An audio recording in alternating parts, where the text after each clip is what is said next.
جماعت کے علماء اور مشائخ کو آواز دی، کیونکہ عوام انہی سے جڑی ہوئی ہے۔ سنی کون؟ سنی وہ ہے جو کسی نہ کسی خانقاہ سے جڑا ہوا ہے، اور جو دور ہے بڑے آرام سے آپ بتا دیں گے وہ کون ہے۔ دور ہے وہ ہے نا، سبھی جانتے ہیں۔ پر دوستو، کسی مسلمان سے پوچھا جائے،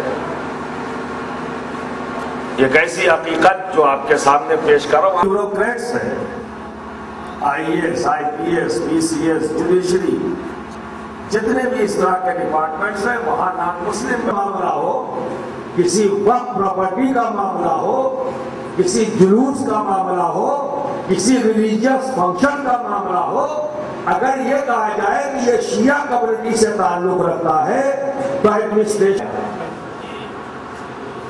ہماری شناخت کیا ہے؟ بحیثیت سنی، جنہیں تمام ہندوستان کا مسلمان وہابیت کے نام سے جانتا ہے، یہ وہابی ہے، وہ ہماری شناخت کے ساتھ گورنمنٹ میں اور بیوروکریٹس میں جانے اور پہچانے جاتے ہیں۔ تو پھر ہماری شناخت کیا ہے؟ ہم کون ہیں جو اس ملک میں 75 سے 80% مسلمانوں میں آبادی رکھتے ہیں؟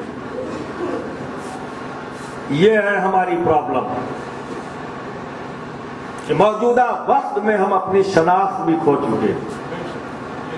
اور اگر یہ کہا، اب یہ تو وہی جانے کہ ایسے الفاظ کو وہ امپورٹ کیوں کرتے ہیں، لیکن دوستوں، اسلامک آتنکواد کے تعلق سے رام جیٹ کا نہیں ہے، کیونکہ کوئی بھی مذہب ہو وہ آتنکواد کی تعلیم نہیں دیتا۔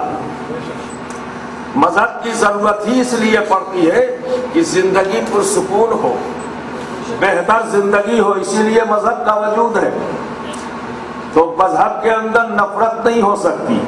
تو ہم اس بات سے بھی انکار کرتے ہیں کہ کسی بھی دھرم کے نام سے جوڑ کر آتنکواد کو نہ دیکھا جائے۔ آتنکواد آندولن سے تو تعلق رکھ سکتا ہے، آتنکواد کا تعلق تحریک سے ہو سکتا ہے، اور آتنکواد کا تعلق مذہب سے نہیں ہو سکتا۔ یہ بہت پیاری بات ہے۔ آتنکواد کا تعلق تحریک سے ہو سکتا ہے۔ آتنکواد ایک خاص آبجیکٹ کو حاصل کرنے کے لیے آتنکواد پھیلایا جا سکتا ہے، ایک مقصد کو۔